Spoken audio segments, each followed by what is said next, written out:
Padre eterno, Señor, gracias te damos, Dios, por un día más que nos permites estar aquí en este mundo, y no en el sentido de alegrarnos de que tenemos vida en ese sentido de estar viviendo aquí en él, Señor, sino que tenemos la oportunidad de poder compartir tu palabra, Señor, porque ese es el llamado que nos has hecho, Señor, y la gran comisión que has dejado para tu iglesia. En tus manos ponemos este tiempo, Dios. Te rogamos que en nuestros corazones siembres tu palabra para que podamos utilizarlo en el momento en que tú nos muestres que vamos a hacerlo, Señor, porque así está escrito. En el nombre de Cristo Jesús te lo rogamos y te agradecemos, Señor. Amén. Amén. Bien. Si recuerdas que cantamos, el primero era Eres mi protector, ¿verdad? El segundo, Majestad. Y el tercero, Torre Fuerte. Me gusta preguntar sobre lo que cantamos, porque las alabanzas que entonamos son dirigidas a Dios, y aunque nosotros no las escribimos, es algo que le estamos diciendo a Él, por eso las entonamos de pie, porque se lo estamos cantando a Él, ¿sí? Entonces, dice la palabra que la alabanza debe ser con entendimiento.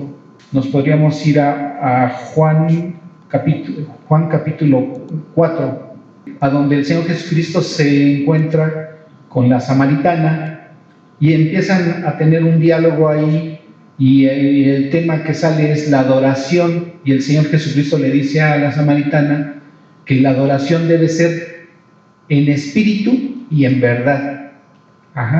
Entonces, nosotros adoramos a Dios porque Él nos ha dado su espíritu. Tenemos un mismo entendimiento en ese sentido, ¿sí? Entonces, lo que le cantamos a Dios, debemos entender qué es lo que le estamos diciendo, porque eso, la alabanza refleja o atributos o cosas que ha hecho Dios en nuestra vida o en general a su pueblo, ¿sí? Entonces, en ese sentido debemos tener ese entendimiento. Y si ustedes se dan cuenta, al igual que la palabra que se predica aquí, las alabanzas, los signos, los cánticos que entonamos, tienen también un fundamento bíblico. Entonces, vamos a acordarnos, a ver si se acuerdan algunas palabras que se cantaron, por ejemplo, en Eres mi protector. Que nos protege. Nos protege. Nos dirige, nos guía. Ok, entonces ahí está la cita, ¿no? Juan 4, en el versículo 23. Mas la hora viene y ahora es cuando los verdaderos adoradores adorarán ¿a quién? Al Padre, en espíritu y en verdad. Es lo que le está diciendo ahí, ¿verdad? Gracias. Ok, entonces es lo que cantamos en Eres mi protector. Y luego entonamos Majestad. ¿Qué dijimos ahí? ¿Qué le dijimos a Dios? ¿Qué reconocemos de Dios ahí? Su señorío, su triunfo, que Él es el Salvador. Él es el Creador. Él es el Creador, porque también dijimos, eres Creador, sustentador, gobernador, ¿verdad? Que ahí es a donde entra el señorío, ¿sí? Y luego cuando cantamos Torre Fuerte, que ese es el nombre del Señor. Eso es lo que dice, Torre Fuerte es el nombre del Señor. Oye, entonces, ¿cómo se llama Dios? Por ahí, si nosotros buscamos en una librería cristiana, a veces nos llegamos a encontrar calendarios que cada día del calendario hay un nombre y viene la cita bíblica ahí. Entonces, Dios tiene más de 100 nombres. Obviamente no nos vamos a acordar ahorita de todos, pero el tema de la prédica es ese. Vamos a estudiar algunos de los principales nombres, ¿sí? Y bueno, ¿cómo saben ustedes cómo me llamo? ¿Cómo se enteraron? Por ahí dijeron, ¿ves ese chaparrito? Se llama Raimundo. Cuando te presentas. Ándale. Entonces, una forma de dar a conocer mi nombre es cuando yo me presento. Otra forma, cuando alguien hace referencia a ti. Ajá. Dice, bueno, por ejemplo, mi cuñada Inés, tengo un hermano que se llama Ray, o sea, mi hermano, mi cuñado que se llama Ray. Ok.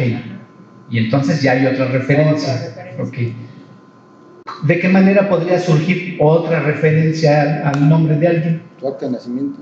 Mi acta de nacimiento. Hay Documento.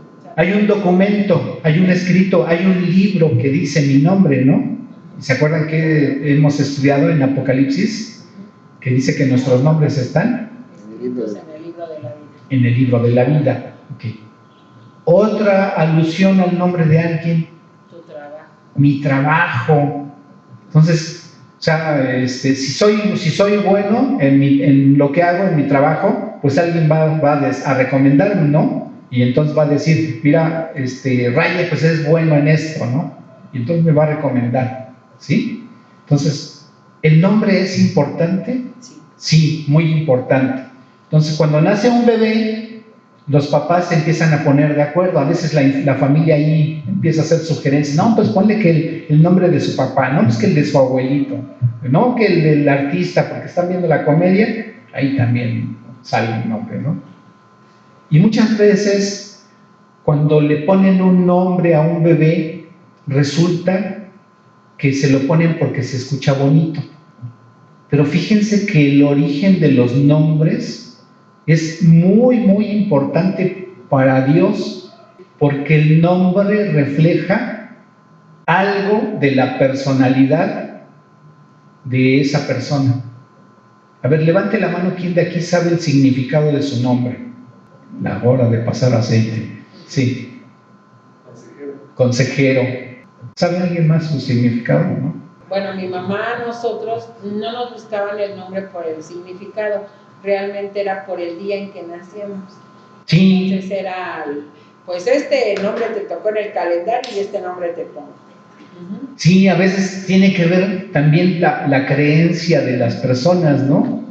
Le he dicho muchas veces a mi hijo, si tú hubieras nacido en el momento en que nosotros ya fuéramos creyentes, yo le hubiera puesto a Abraham, porque el día que nació en el calendario tenía ese nombre, pero ya, bueno, bíblicamente pues coincidía y sí le hubiera puesto así, Abraham.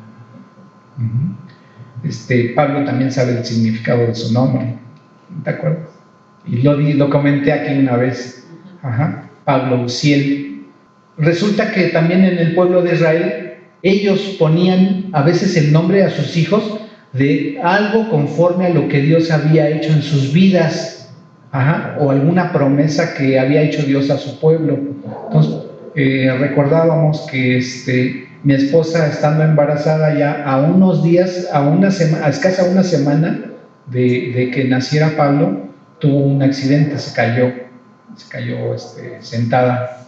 Y cuando a mí me dijeron, yo estaba en un estudio, y cuando a mí me dijeron, le pasó esto a Rosy, yo lo primero que me imaginé, algo le va a pasar al bebé, porque ya vienen de cabeza. Imagínate un golpe en la cabeza, o ya no va a vivir, va a quedar mal de su cabeza. Entonces, nosotros ponemos en manos de Dios la vida o las cosas que nos suceden, y comentaba yo también que ahí en el hospital lo tuvieron como una semana más o menos en incubadora, no recuerdo por qué.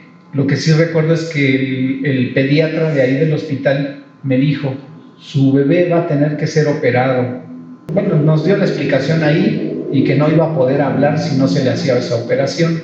Y pues en ese tiempo yo andaba sin trabajo, pero bueno, nuestra confianza estuvo en Dios, y ni perdió la vida, porque aquí lo tenemos, gracias a Dios, ni hubo necesidad de que hicieran la cirugía, porque puede hablar perfectamente, y ni quedó mal de su cabecita, porque es un niño muy inteligente, gracias a Dios. Entonces, en honor o recordando lo que Dios había hecho, que para nosotros fue algo muy, muy grande, bueno, Pablo, porque significa pequeño, y Uziel quiere decir poder de Dios. Entonces, para mí, el significado de ese acontecimiento es que Dios nos había dado una muestra pequeñita de su poder, y entonces por eso así se llama, Parousia, un pequeño poder de Dios.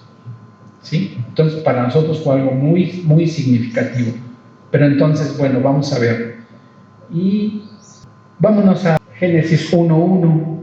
Entonces les sugiero que busquen el significado de sus nombres. ¿Y qué dice la palabra? En el principio creó Dios los cielos y la tierra. Fíjense que por ejemplo, los testigos de Jehová, cuando les habla uno del significado o del término hebreo que se utiliza en lugar de la palabra Dios, porque está traducido Dios, pero el término hebreo es Elohim. El término Elohim, que es una palabra griega, habla de una pluralidad. Oye, ¿cómo entonces diría, en el principio crearon los dioses los cielos y la tierra? No, porque la traducción es en singular.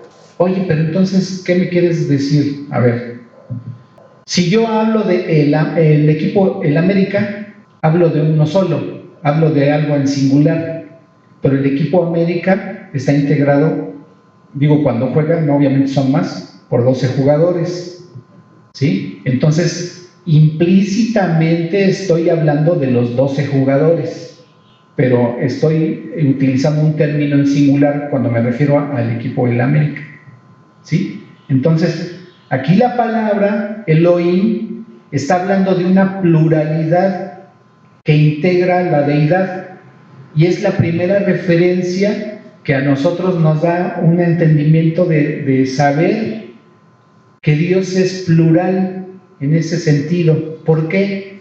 Porque recordemos que es Dios Padre, Dios Hijo y Dios Espíritu Santo, ¿sí? Ok. Entonces, el primer nombre que aparece en la Biblia es Elohim.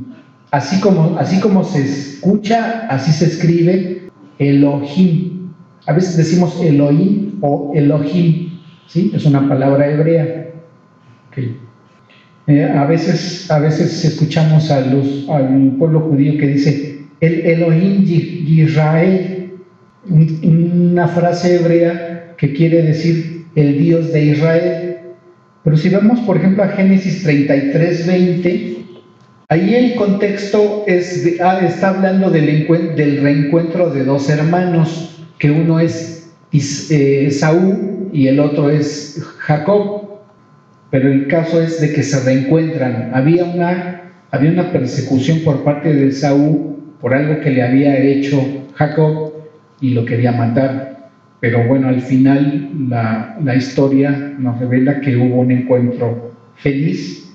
Y en Génesis 33:20 dice la palabra, y erigió allí, ¿quién? Jacob, un altar y lo llamó el Elohe Israel.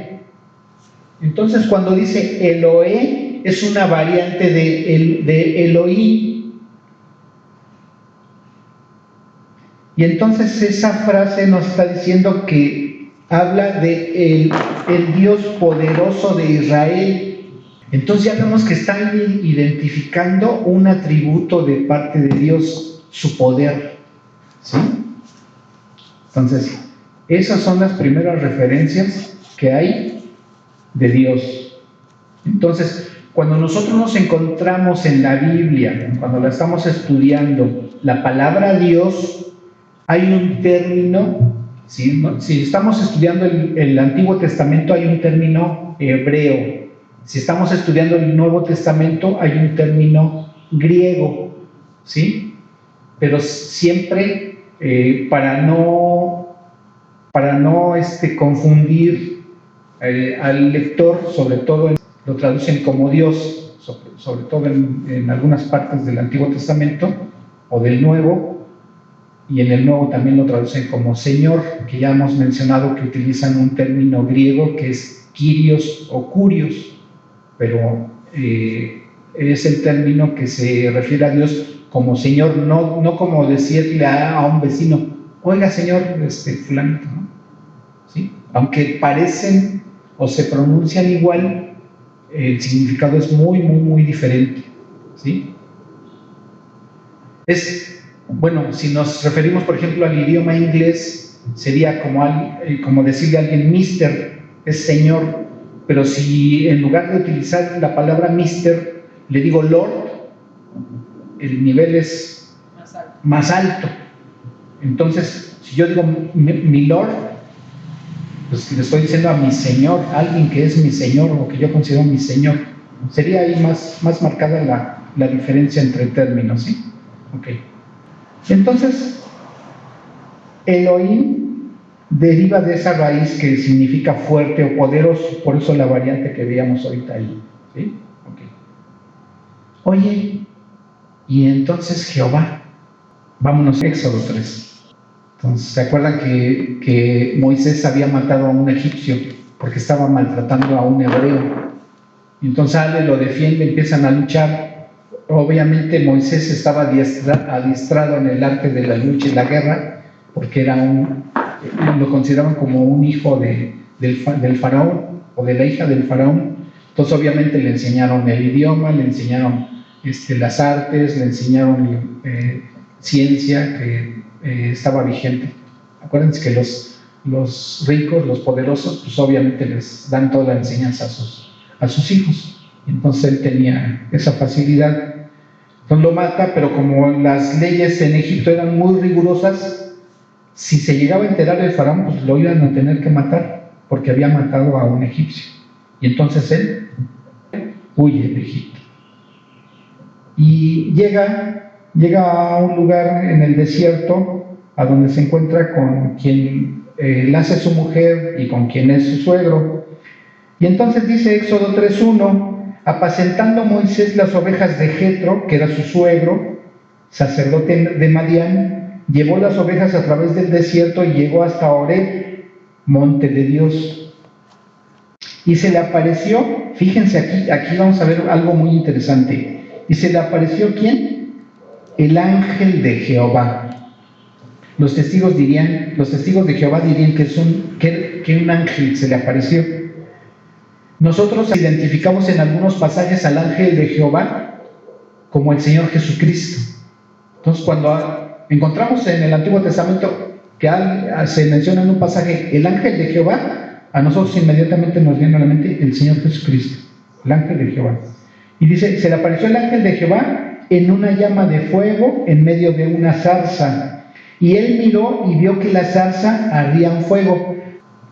Lo vio Moisés que se estaba quemando, pero no se consumía. O sea, seguía vivo el arbolito y la llama ahí prendida. Y entonces le llama la atención y se acerca. Entonces dice en el versículo 3, entonces Moisés dijo, iré yo ahora y veré esta grande visión, ¿por qué causa la zarza? Y dice el versículo 4, viendo Jehová que él iba a ver, lo llamó Dios. Órale, fíjense, en el versículo 2 habla que se le apareció ¿quién? El ángel de Jehová. ¿Quién estaba allí en la llama? El ángel de Jehová. Pero en el versículo 4 dice, viendo Jehová. Entonces, ¿quién estaba en la llama? Jehová. Que él iba a ver, dice, lo llamó Dios. Ajá. De en medio de la zarza. Entonces, ¿quién es el ángel de Jehová? ¿Quién es Jehová? El mismo Dios, ¿sí? Entonces lo llama Dios, dice, y en medio de la zarza y dijo, Moisés, Moisés, y él respondió, heme aquí, y dijo, no te acerques, quita tu calzado de tus pies, porque el lugar en que tú estás es tierra santa. Entonces Moisés cubrió su rostro porque tuvo miedo de mirar a Dios. ¿Saben por qué en el Antiguo Testamento encontramos muchas veces que cuando se les aparecía a Dios se tapaban el rostro? Porque en ese momento podían caer muertos. No sé si han visto unas lámparas que cuando se acercan los mosquitos se achicharran. Bueno, la santidad de Dios es tan potente que cuando una persona, y sabemos que todos tenemos la naturaleza pecadora, se acercaba o siquiera lo miraba, en ese momento caía muerto. Y entonces Moisés estuvo bien, se cubre el rostro, ¿Sí? Y entonces dice que tuvo miedo de mirar a Dios. Dijo luego Jehová: bien, he visto la aflicción de mi pueblo que está en Egipto, y he oído su clamor a causa de sus exactores, pues he conocido sus angustias, y he descendido para librarlo de mano de los egipcios, y sacarlos de aquella tierra a una tierra buena y ancha, a tierra que fluye leche y miel, a los lugares del cananeo, del eteo, del amorreo, del fereceo, del heveo y del jebuseo. El clamor, pues, de los hijos de Israel ha venido delante de mí, y también he visto la opresión con que los egipcios los oprimen. Fíjense, dice: el clamor de los hijos de Israel ha venido delante de mí. Así es. Entonces Dios había escuchado las oraciones de su pueblo, pero que también, y fíjense, y luego dice: y también he visto. No nada más escuchó las oraciones, sino que Dios también lo estaba observando.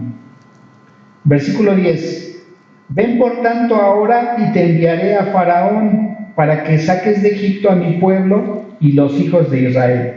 A mi pueblo, ¿quién era su pueblo? Los hijos de Israel. Versículo 11: entonces Moisés respondió a Dios: ¿quién soy yo para que vaya a Faraón y saque de Egipto a los hijos de Israel? ¿Qué le estaba pasando por la mente en ese momento a Moisés? Yo soy un prófugo de Egipto, y y me estás diciendo que vaya con el faraón y que me presente y que le diga: oye, deja ir al pueblo de Israel. Imagínense todo lo que le pasó por la mente a Moisés.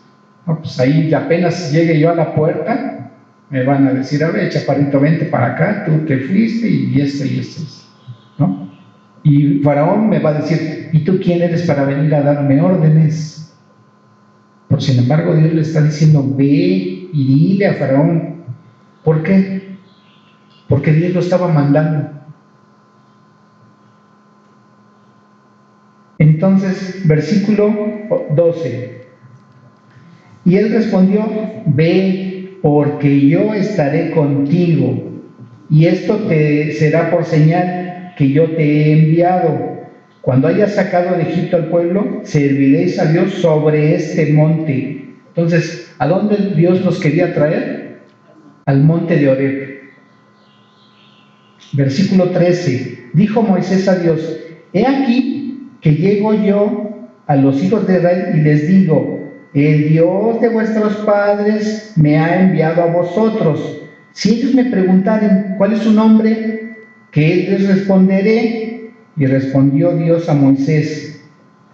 ¿Qué dice? Yo soy el que soy. Yo soy el que soy. Y dijo: así dirás a los hijos de Israel: yo soy, me envió a vosotros. Esa palabra, esa frase, es el significado de Jehová o Yahvé. El nombre en hebreo son 4 consonantes. Es la Y, la H, W y otra H. Entonces, algo que no podemos pronunciar, necesitamos vocales. Y hubo alguien que se atrevió ahí a ponerle vocales. Y lo más cercano a la posible traducción o a la posible lectura de ese tetragrama es Yahvé. Y ese nombre lo utilizan en las Biblias católicas. Entonces, es más correcto el nombre Yahvé que Jehová. ¿Por qué lo usamos nosotros? Porque ha sido más generalizado. Y la traducción, o lo que quiere decir, es: yo soy el que soy, o yo soy.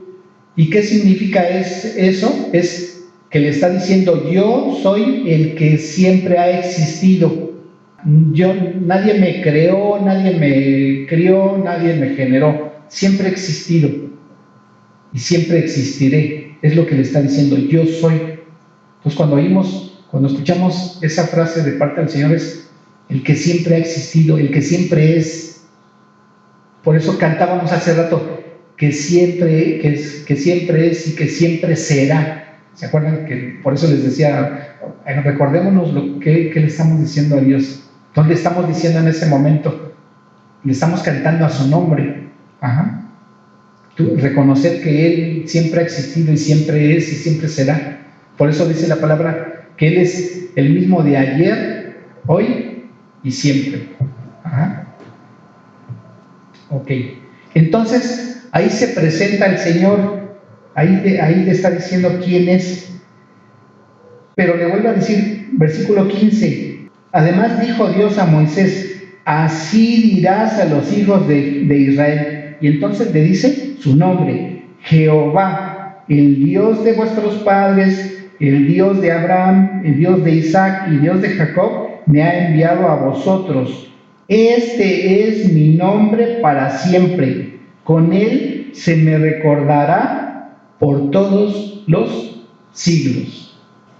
Entonces, ¿cómo se llama Dios? Jehová o Yahvé. Ajá. Yo soy el que soy, o yo soy. ¿Sí? Ok. Pero vamos a ir viendo por qué a lo largo de las Escrituras nos encontramos con otros nombres. ¿Y es válido llamarlo así a Dios? Sí.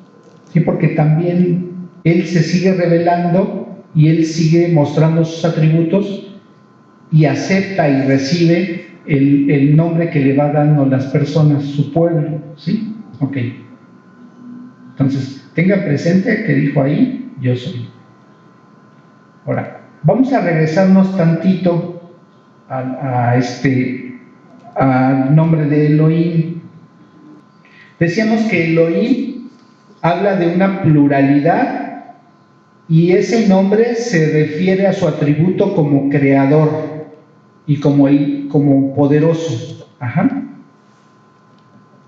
Oye, ¿por qué que hablaba de una pluralidad en el nombre?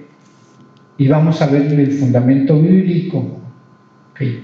Entonces, el término por sí mismo daba ya la alusión de que es un ser plural, Elohim.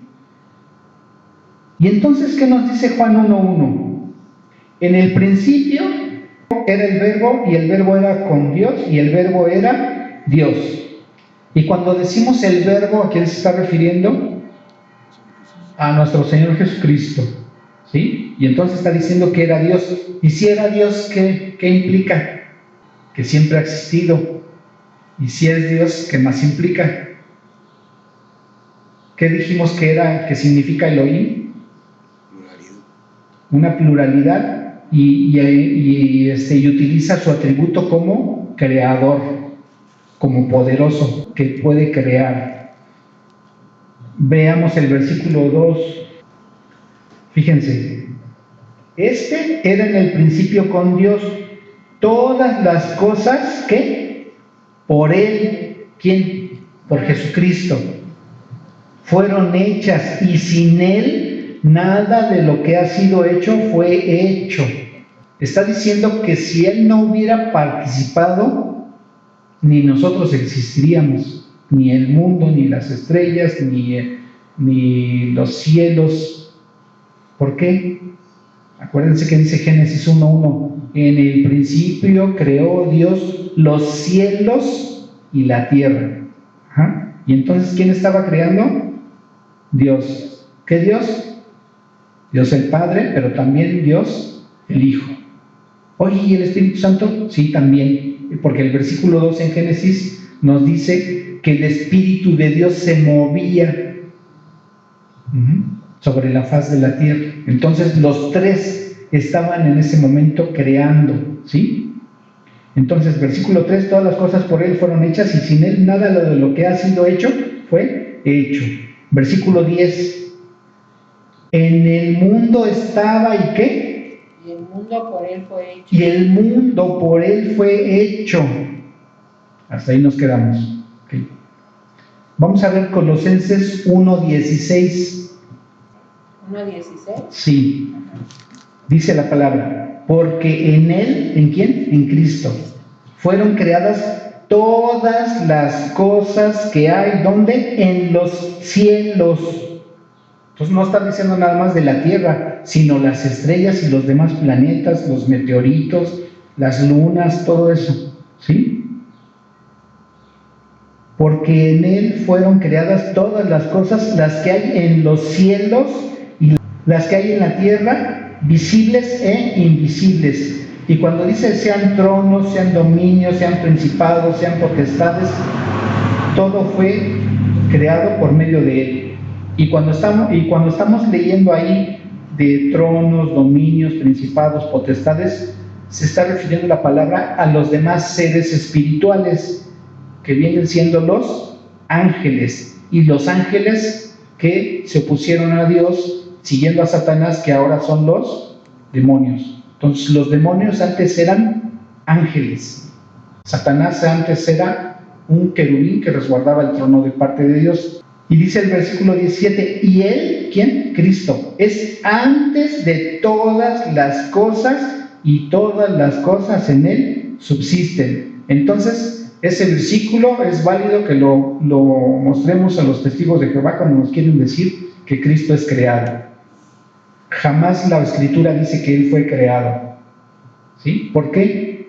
Porque si fuera creado, Él no sería Dios, ¿sí? Él no sería Elohim. Y a mí me impacta mucho cuando yo llego a Hebreos, en el capítulo 1. Fíjense, un argumento que dicen muchos los testigos de Jehová es que el Señor Jesucristo es inferior a Dios Padre. Ahí en Hebreos capítulo 1, a partir del versículo 1. Fíjense, Dios, habiendo hablado muchas veces y de muchas maneras en otro tiempo a los padres por los profetas, en estos postreros días nos ha hablado por medio del Hijo, a quien constituyó heredero de todo y por quien asimismo hizo ¿qué? El universo, en el cual siendo el resplandor de su gloria, no dice que es una copia o que se parece, dice el resplandor de su gloria, de la gloria de ¿quién? De Dios, y la imagen misma de su sustancia. Si habláramos en términos de genética, diríamos que Cristo tiene la misma genética que Dios Padre. Habiendo efectuado la purificación de nuestros pecados por medio de sí mismo, se sentó a la diestra de la majestad en las alturas, hecho tanto superior a los ángeles, cuanto heredó más excelente nombre que ellos. Y fíjense que dice el versículo 5, porque ¿a cuál de los ángeles dijo Dios jamás? O sea, Dios jamás le ha dicho a los ángeles, mi hijo eres tú. Oye, pero es que sí, yo he visto en el Antiguo Testamento que Dios le dice a los ángeles que son sus hijos. Sí, pero sería como aplicar un término. Hace rato veíamos la diferencia entre decirle a una persona Señor como Mister o decirle mi Lord como mi Señor. Hay una gran diferencia. La palabra es homónima, pero no quiere decir lo mismo. ¿Nosotros somos hijos de Dios? Sí. No somos iguales que Cristo.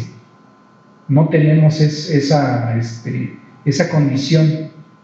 Vamos a llegar cuando Él nos perfeccione. Ahorita como hijos somos adoptados, tenemos esa posición, ¿sí? Pero entonces está diciendo, oye, Dios a los ángeles les dice hijos, sí, pero no en el sentido de que le dice mi hijo a Jesucristo, ¿sí? O sea, está haciendo una distinción ahí muy grande. Por eso dice, porque ¿a cuál de los ángeles dijo Dios jamás, mi hijo eres tú, yo te he engendrado hoy? Y fíjense lo que está diciendo el Padre, Dios, aquí está hablando Dios. Y otra vez, dice, yo seré a él Padre y él me será a mí Hijo. Está preguntando, o sea, no está afirmando, está preguntando. Vean ahí el signo de interrogación. Versículo 6, y otra vez, cuando introduce al primogénito en el mundo, dice, adórenle todos los ángeles de Dios. ¿A quién es el que es sujeto de adoración? Dios. Dios, nada más Dios.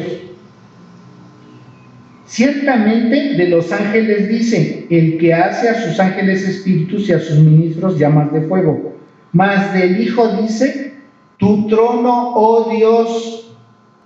A ver, ¿Dios llamaría a alguien Dios? En el Antiguo Testamento Dios dice, ni antes ni después de mí hay Dios. O sea, está diciendo Dios que Él es el único. Y sin embargo aquí, en Hebreos capítulo 1, versículo 8, el Padre está diciendo, más del Hijo dice, tu trono, oh Dios. Entonces, ¿sería mayor el Padre que el Hijo? No. Y ese texto bien lo podemos presentar con los testigos, ¿sí? Oye, es que, ¿por qué le dice y le ora? Y acuérdense que el Señor Jesucristo, cuando estuvo aquí en la tierra, venía como 100% humano, pero también no dejaba de ser 100% Dios. Y dice la Escritura que Él no se afanó, no se aferró a su deidad, a los atributos de su deidad. No lo tuvo como algo a que aferrarse, sino que Él se humilló a una condición humana. Por eso Él dependía del Padre en ese sentido, como persona. ¿Sí me explico? Pero cuando ellos leen la Escritura, pues se agarran de ahí, no le dan la verdadera interpretación de en qué sentido se está dirigiendo el Señor Jesucristo al Padre, como persona, como alguien que depende de Dios, porque también lo tenía que hacer para enseñanza de ¿quién? De sus discípulos, para que aprendieran a depender de Dios, ¿sí? Entonces ahí Dios Padre está reconociendo la deidad del Hijo. En el Antiguo Testamento vemos la obra de Dios como creador. ¿Y quién participa? La Trinidad. Y en el Nuevo Testamento vemos la obra salvadora y vuelve a intervenir también la Trinidad. Juan 17:6. Aquí en estos versículos vamos a ver cómo participa la Trinidad en la salvación de la humanidad. Dice la palabra, he manifestado tu nombre a los hombres que del mundo ¿qué? Me diste. Tuyos eran y me los diste y han guardado tu palabra. Entonces, ¿quién llevó a las personas a Cristo? Dios el Padre. Él es el que acerca a las personas a Cristo. Dice, ahora han conocido que todas las cosas que me has dado proceden de ti, porque las palabras que me diste les he dado y ellos las recibieron y han conocido verdaderamente que salí de ti y han creído que tú me enviaste. O sea, ahí el Señor Jesucristo está reconociendo, tú me enviaste y a los que son tuyos, tú me los diste. Esa es la participación del Padre. ¿Y qué dice Juan 14:6? Jesús le dijo, yo soy el camino, la verdad y la vida, y nadie viene al Padre sino por mí. Primero transgredimos y nos separamos de Dios, y ahora el Padre nos trae a Cristo, pero ahora para poder llegar al Padre nos tiene que llevar Cristo. Dos, están participando ahí el Padre y el Hijo. Juan 16:7 dice la palabra, pero yo os digo la verdad, os conviene que yo me vaya, porque si no me fuera, el Consolador no vendría a vosotros. Si me fuere, os lo enviaré. Y cuando Él venga, convencerá al mundo de pecado, de justicia y de juicio.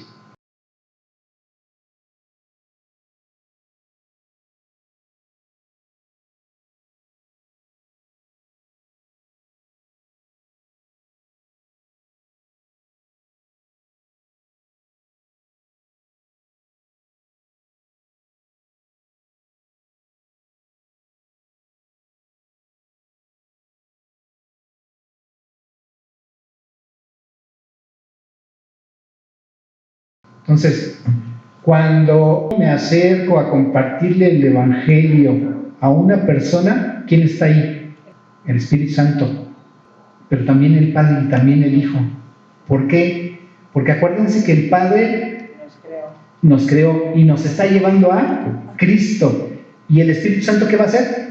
Oye, fíjate, mira, el Padre te está llevando aquí con Cristo. Ahora, y mira, Cristo hizo esto por ti. Ahora, si no lo crees, va a haber un juicio y ahí va a estar. Está convenciendo a la persona de pecado, de justicia y de juicio.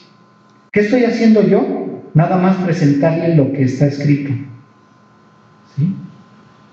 O sea, fíjense cómo nosotros, cuando compartimos el Evangelio, es de gran bendición, porque está trabajando la Trinidad y nosotros estamos trabajando con Él ahí, acercándonos a la persona para llevarle la Escritura.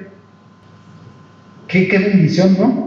No habíamos reflexionado en eso, pero ahí estamos, y ahí está la Trinidad trabajando para la salvación. Ok, bueno. Entonces ya vimos que la palabra Dios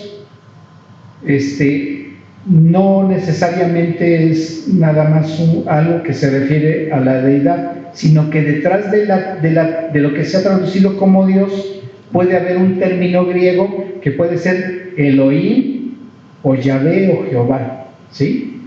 Okay. Ya vimos qué significa Jehová: yo soy el que soy o yo soy. Oye, pero es que yo también he escuchado que dice que la escritura dice Adonai. El término Adonai significa mi Señor y es un término hebreo. Ajá. Pero también se utiliza como un nombre. Vamos a ver qué dice el Salmo 8, versículo 1. Oh Jehová, Señor nuestro, cuán glorioso es tu nombre. ¿En dónde? En toda la tierra. ¿Por qué? Porque has puesto tu gloria sobre los cielos. Y si nos vamos al versículo 9 de ese mismo capítulo, de ese mismo Salmo 8, cierra diciendo: oh Jehová, Señor nuestro, cuán grande es tu nombre en toda la tierra.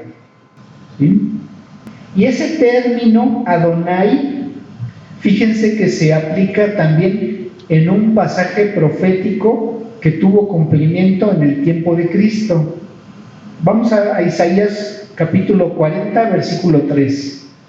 Es una profecía que estaba diciendo 700 años antes de Cristo el profeta Isaías. Dice la palabra: voz que clama en el desierto, preparad el camino ¿a quién? Jehová. A Jehová, enderezad calzada en la soledad a nuestro Dios. Versículo 5: y se manifestará ¿qué? La gloria de Jehová. Y la gloria, cuando dice ahí la gloria, se refiere a su presencia. Y toda carne juntamente la verá, porque la boca de Jehová ha hablado. Entonces, ¿qué estaba diciendo Dios? Que Él se iba a manifestar a su pueblo. Y entonces tenían que prepararle el camino. ¿Y a dónde tiene cumplimiento? Vamos a Juan capítulo 1 a partir del versículo 19. Dice la palabra: este es el testimonio de Juan. ¿De cuál Juan? De Juan el Bautista. Cuando los judíos enviaron de Jerusalén sacerdotes y levitas para que le preguntasen: ¿tú quién eres? Confesó y no negó, sino confesó: yo no soy el Cristo. Y le preguntaron: ¿qué pues? ¿Eres tú Elías? Dijo: no soy. ¿Eres tú el profeta? Y respondió: no. Versículo 22, le dijeron: pues ¿quién eres? Para que demos respuesta a los que nos enviaron. ¿Qué dices de ti mismo? O sea, si no eres Elías, si no eres el profeta, si no eres el Cristo, dinos quién eres. ¿Por qué andas predicando eso? Dijo: yo soy la voz de uno que clama en el desierto, enderezad el camino del Señor. Y cuando dice Señor, aquí está trayendo a la mente el término hebreo Adonai, Pero acuérdense que el Nuevo Testamento fue escrito en griego. El griego era un idioma, como ahorita decir el inglés. Casi todo lo quieren poner en inglés, entonces quieren que uno sepa inglés. Pues en ese tiempo el idioma que predominaba en la mayoría de las naciones era el griego. Es escrito el Nuevo Testamento y como en griego, pues tienen que usar sus términos. En lugar de poner Adonai, pusieron el término Kyrios o Curios, que quiere decir Señor, mi Lord. Acuérdense, Señor, refiriéndose a Dios, ¿sí? Entonces dice, versículo 23, dijo: yo soy la voz de uno que clama en el desierto, enderezad el camino del Señor, como dijo el profeta Isaías. Y entonces, ¿qué está diciendo él? Está diciendo que en ese momento se está cumpliendo la profecía de Isaías 43.